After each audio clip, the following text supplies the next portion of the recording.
This is the story of an old race car that was once the pride of the track. It used to win race after race, unstoppable, until one accident and a string of losses sent it straight to the junkyard.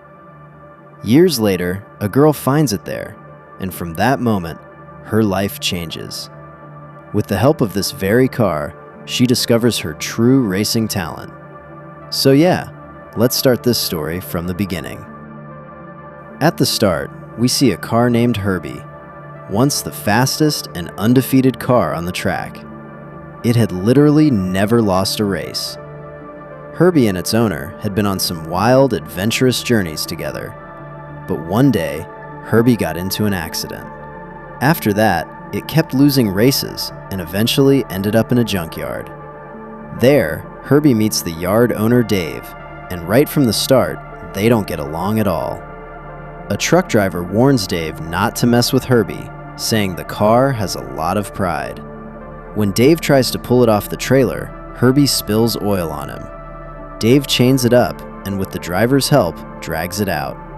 Herbie tries to make a run for it the moment it gets a chance, but as soon as it gets outside, it gets caught in a trap and its tires get punctured.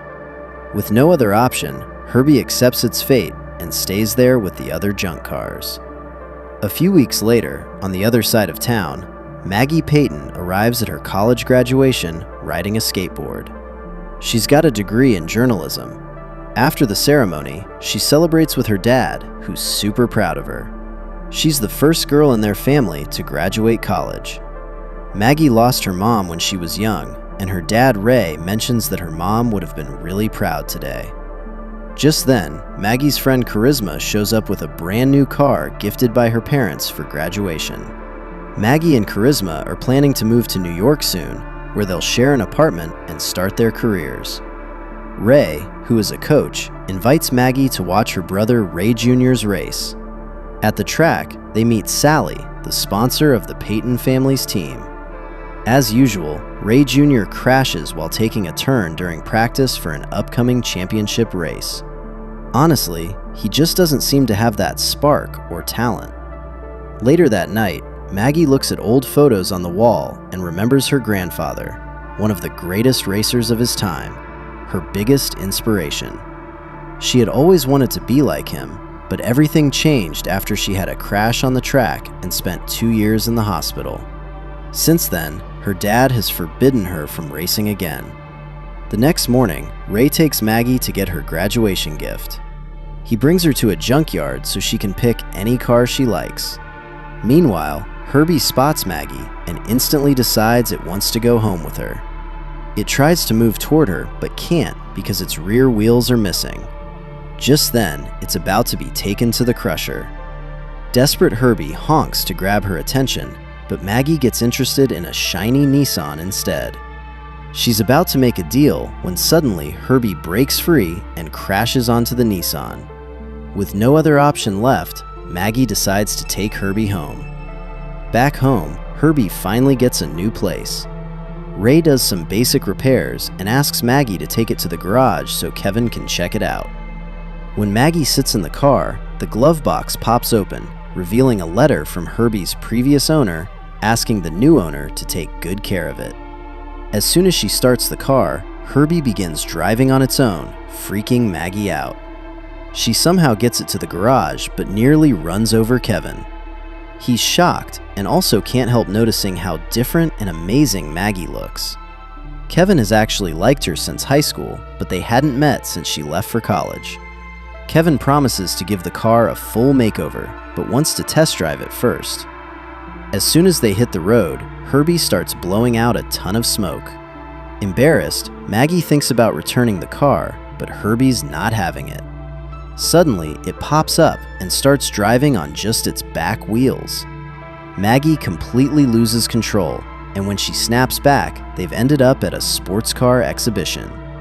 There, she runs into her old schoolmate, Trip Murphy, now a famous Nextel Cup champion. As soon as Trip shows up, fans swarm him for autographs. Meanwhile, Herbie starts honking loudly. Maggie opens the hood to shut it up, but Herbie sprays oil on her shirt. She's forced to change clothes. Luckily, Kevin finds a racing suit and helmet in the trunk. Maggie puts them on, but Herbie playfully knocks off her helmet. When Tripp sees Herbie, he arrogantly says the car belongs in a circus. That hits a nerve. Herbie doesn't take insults lightly and scratches Tripp's car with its side mirror.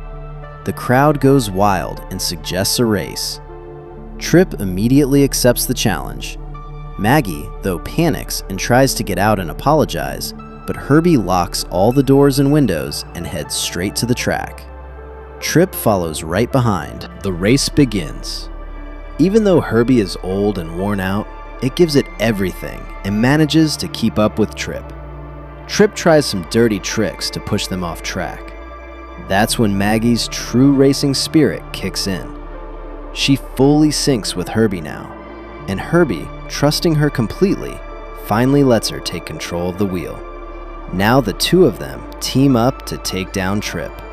Tripp tries to knock them out, but Herbie's speed and smart moves leave him stunned. As they near the finish line, Herbie rides up along the safety barrier and takes the lead. And somehow, against all odds, Herbie wins the race. Tripp is seriously upset that he lost to a girl and her Beetle.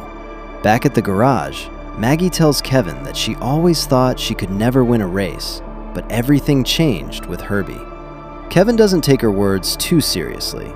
Instead, he congratulates her on the epic win and her hidden talent, saying she just beat the current Nextel Cup champion in a 1963 Beetle.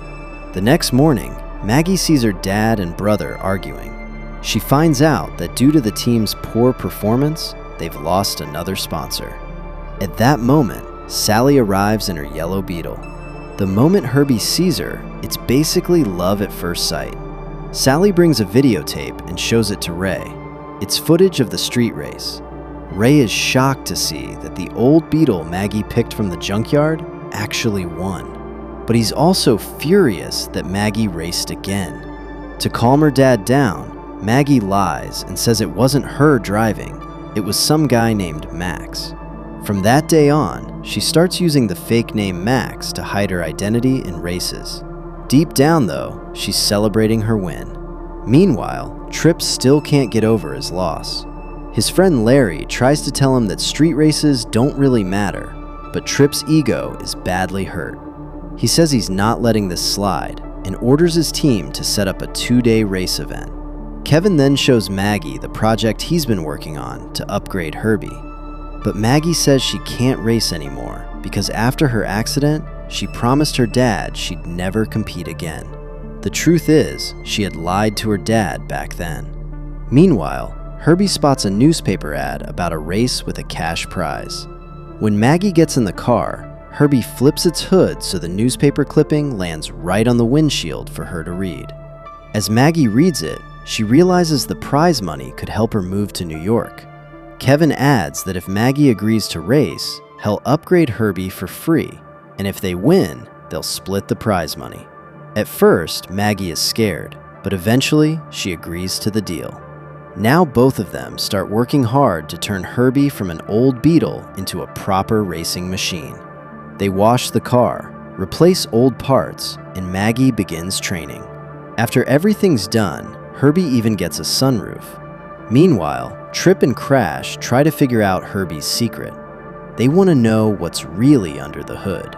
Around the same time, Maggie overhears a conversation between her dad and Sally and learns that her dad might lose his last investors because of her brother's poor performance. This motivates Maggie even more to give it her all in the race. On the day of the competition, Tripp is shocked to see the Beetle. He asks how Maggie and Max are connected. Maggie tries to flirt her way out of it, but Kevin steps in and saves her.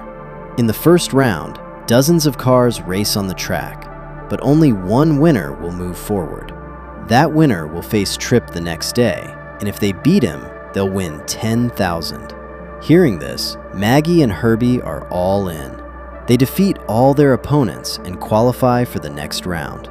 During the race, Tripp notices a strand of red hair sticking out from Max's helmet. That's when he realizes that the driver from that night was actually Maggie. Meanwhile, Maggie and Herbie come to an understanding. Maggie accepts that the car has its own personality and she needs to embrace it. The next day, Kevin gives Maggie a necklace for good luck. Just as they're getting closer, Tripp suddenly shows up and turns on his headlights. He asks Kevin to leave because he wants to talk to Maggie alone. Once Kevin leaves, Tripp asks Maggie why she isn't racing, saying racing is in her blood. He admits that he became a racer because he admired her grandfather. Then he offers her a chance to experience driving a real race car and hands her the keys. At this point, Herbie gets a bit jealous watching Maggie get into another car. While Maggie is distracted, Tripp takes the chance to inspect Herbie. But Herbie doesn't stay quiet. It sprays oil on his face and slams its hood onto his head. Seeing this, Tripp pulls out a tool and tries to damage the car, but Herbie's body is too strong. Nothing happens. Herbie then takes the chance to mock him. A few minutes later, Maggie returns saying it was the most incredible experience of her life. Hearing this, Tripp makes her an offer. He wants to raise the stakes for the next day's race. Now the winner will get $10,000 plus the loser's car. At first, Maggie hesitates and doesn't want to accept the bet, but then she thinks about her dad and changes her mind. She knows Tripp's car is worth a lot, and winning it could really help her family. So she agrees. Maggie believes that she and Herbie can win this race. But when Herbie finds out about the deal, it feels completely betrayed. The next day, Maggie finds her best friend Charisma in the kitchen. Charisma suggests they should just move ahead with their New York plans. But Maggie tells her she's got a competition that day and invites her to come along. They head over to Kevin's workshop, where Kevin says Herbie is super nervous. He tells Maggie to talk to Herbie gently, but she accidentally makes things worse by saying the car has to do exactly what she says, making Herbie even more pissed off. The race begins, and both cars line up at the starting line. As soon as the signal hits, Herbie shoots forward like a rocket. But just as they're about to cross the finish line, Herbie suddenly stops and intentionally loses the race. Maggie steps out of the car, shocked. Tripp then calls her out in front of everyone, telling her to reveal her real identity. As Maggie removes her helmet, everyone is stunned, especially Ray. Kevin tries to comfort her and tells her to leave with Herbie, but Tripp reminds them of the race bet and takes Herbie away. Furious, Kevin storms off. Ray approaches Maggie, clearly disappointed. He's upset that she lied to him. Maggie tries to explain, but Ray is too angry to listen and just walks away. That same day, Maggie decides to leave for New York with Charisma, but Charisma tells her to follow what she truly loves and not give up. Hearing that, Maggie goes to Tripp and asks for her car back, but Tripp refuses, saying Herbie now belongs to him.